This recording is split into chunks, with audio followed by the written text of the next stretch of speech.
Bismillah,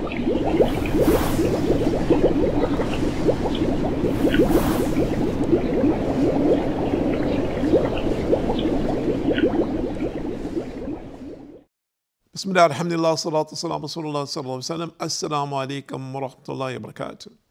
My name is Tariq Khalid. I'd like to welcome to our program here at Sharjah Broadcasting Authority on Hope and Alhamdulillah Rabbil Alameen. Praise is due to Allah, the Lord of the worlds, who has allowed us to come forward again today and to speak to you. And we hope that through these programs that the reality of Islam enters the hearts of every viewer, and that everyone gets a clear understanding of what Islam is and what Islam is not, and that they make the right choices in obeying the commandments of Allah subhanahu wa ta'ala for the sake of their own souls, for their salvation, and for future generations' salvation. And what we're seeing today, there is a clear, let's say, conspiracy to cut off those generations. So we should be very careful about that. And it is important to leave a valued legacy for our children and for future generations, meaning our progeny.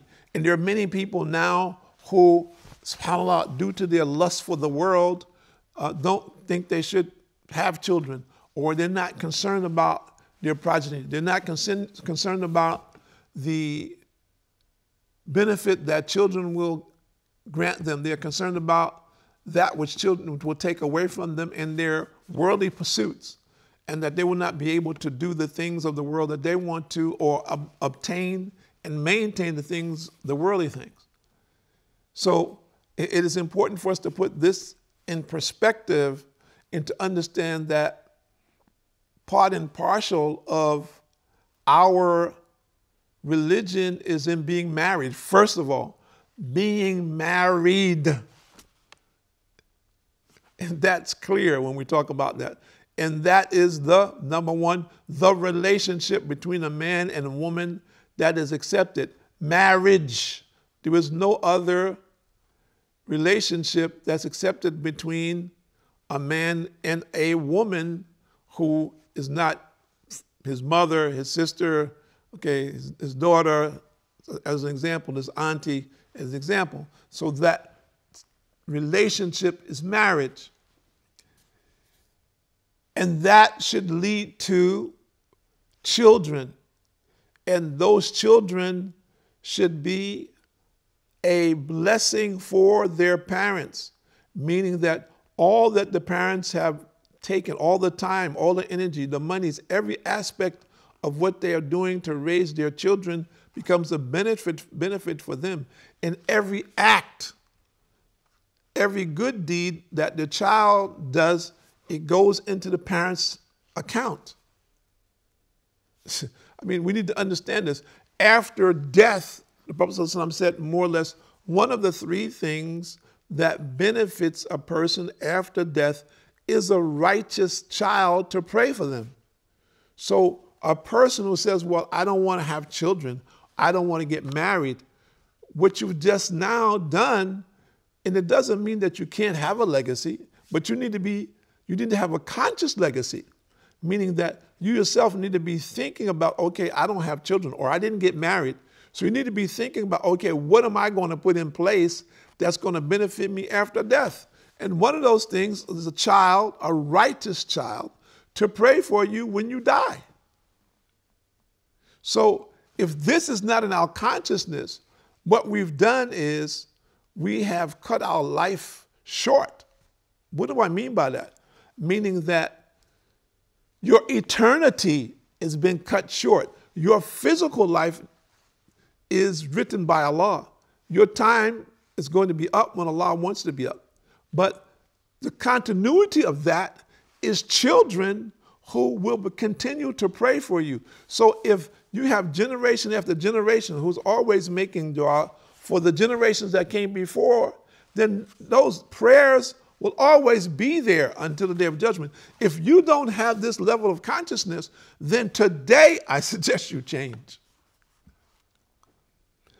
If we look at the legacy that people are promoting today, much of it is evil. It is evil. And it is leading people to the path of Satan and leading people directly in crowds to the hellfire. So we're saying the alternative to that is the pillar and foundation of family. Number one is marriage. Marriage. Not boyfriend and girlfriend, not here, there, and everything. No, marriage. Then after that is having children and raising your children in accordance to the Quran and the Sunnah to the best of your ability, wherever it is that you may live in the world, that they themselves may be blessed and endowed with the proper knowledge of Islam and living in the world as productive Muslims and continue on this legacy for their own sake and also for your benefit in this life. As we mentioned, you'll get benefit in this life and the benefit in the hereafter, inshallah. So if we look at this perspective, we need to understand this dynamic. Many people don't understand that. And today it's crazy. Well, I don't want to get married. I just want to be a player and have my life. And here's a guy. Oh, why should I get married? There's a lot of girls out here, And, I make myself available to whoever is there, who I like them, and I go about my business. And we have an understanding. Or other person says, well, we're just living together and we have children, but we're not married and it's okay, and my children can be this, that, and the other thing. Well, SubhanAllah. This is misguidance. And in Surah Al-Imran, this is Surah number 3, verse number 31, Bismillah ar-Rahman. Say, O Muhammad, Allah is saying to mankind, if you really love Allah, then follow me.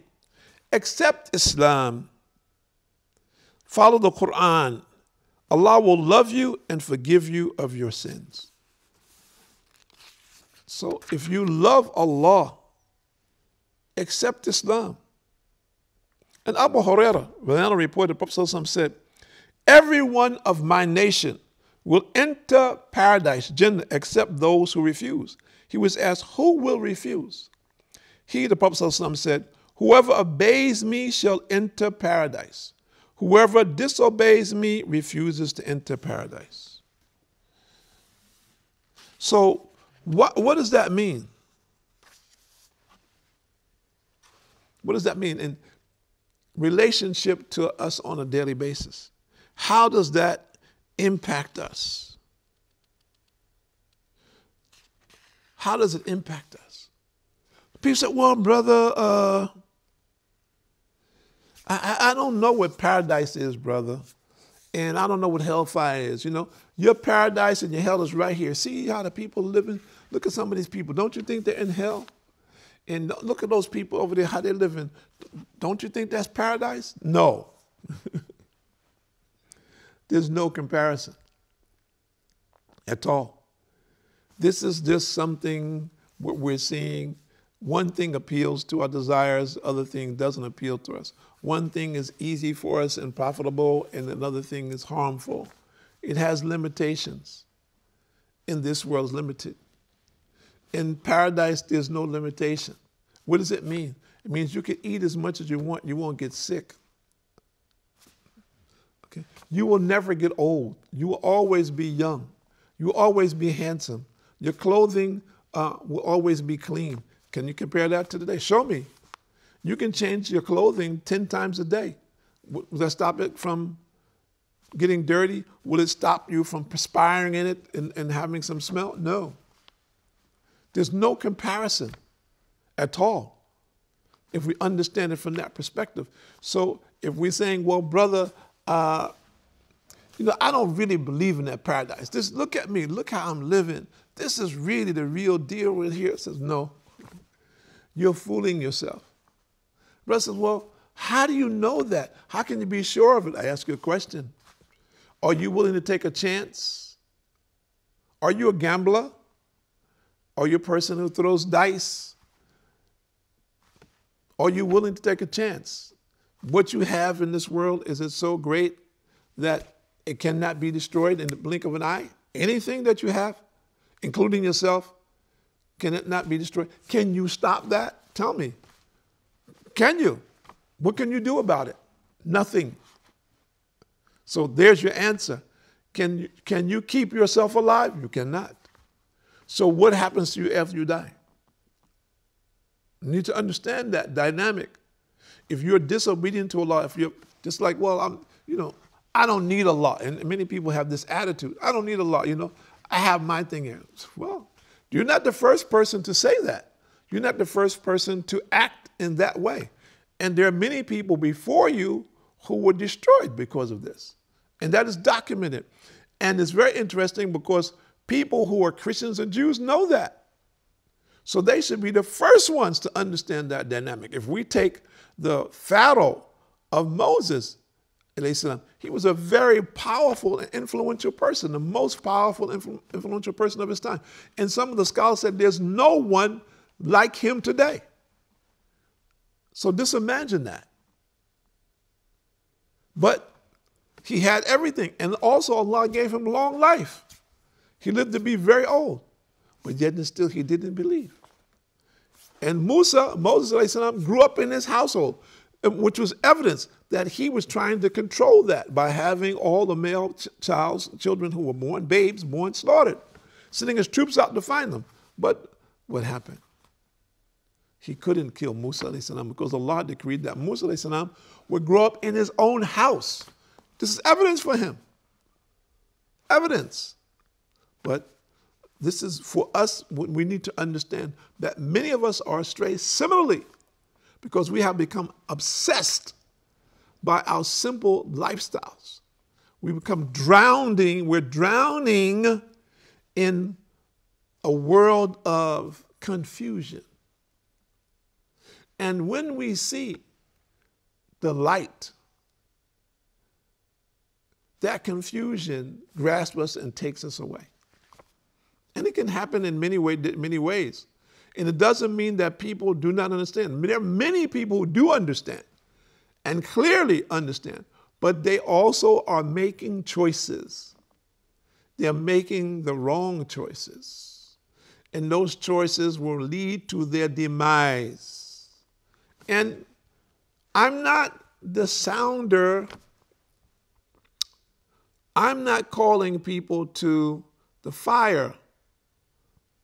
We're calling people to the paradise, away from the fire. And that's what we need to understand that. And the Prophet ﷺ said, my parable and that of yours is like a man who kindled a fire. When it has illuminated all around him, the moths and grasshoppers begin to fall therein.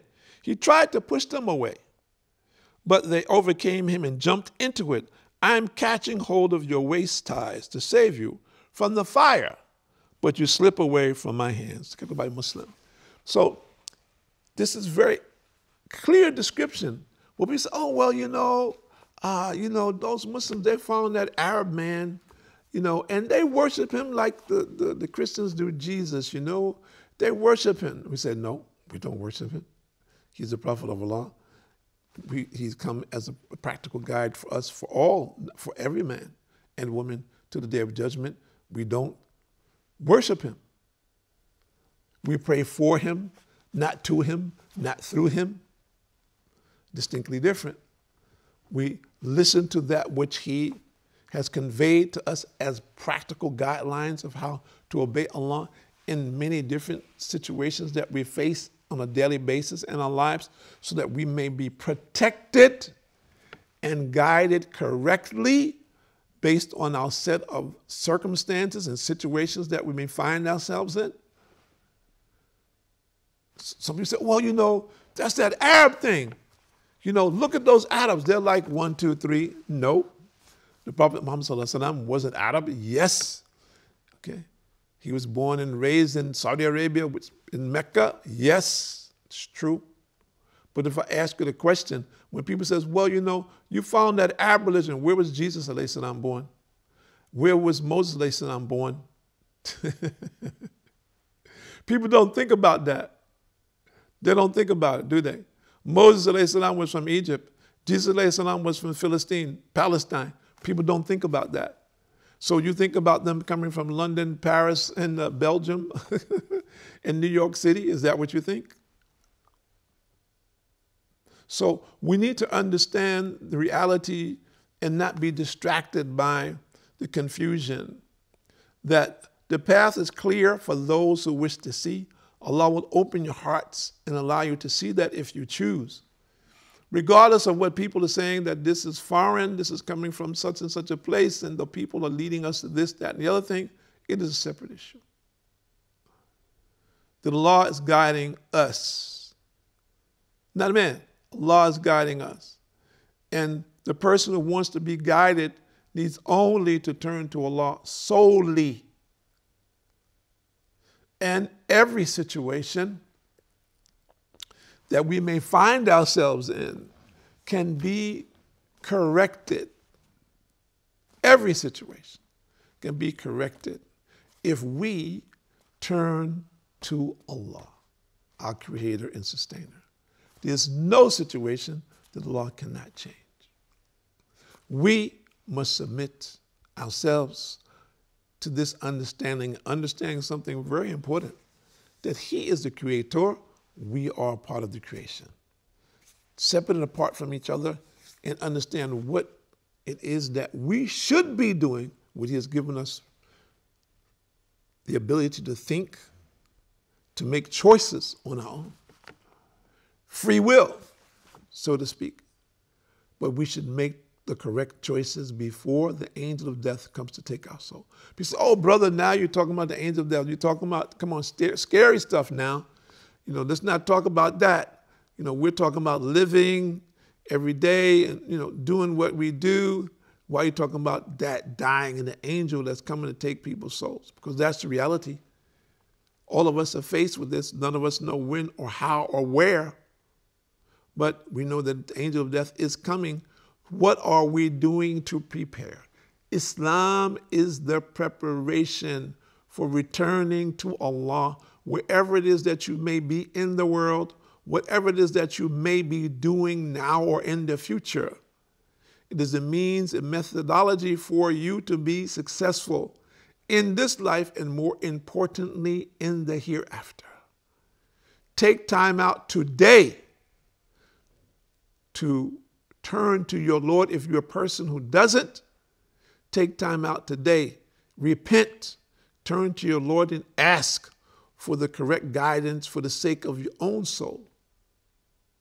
And that's why we're here, as a reminder for ourselves and to speak to you, to invite you to join us. My name is Tariq Khalid. I'd like to thank you for joining us here at Sharjah Broadcasting Authority.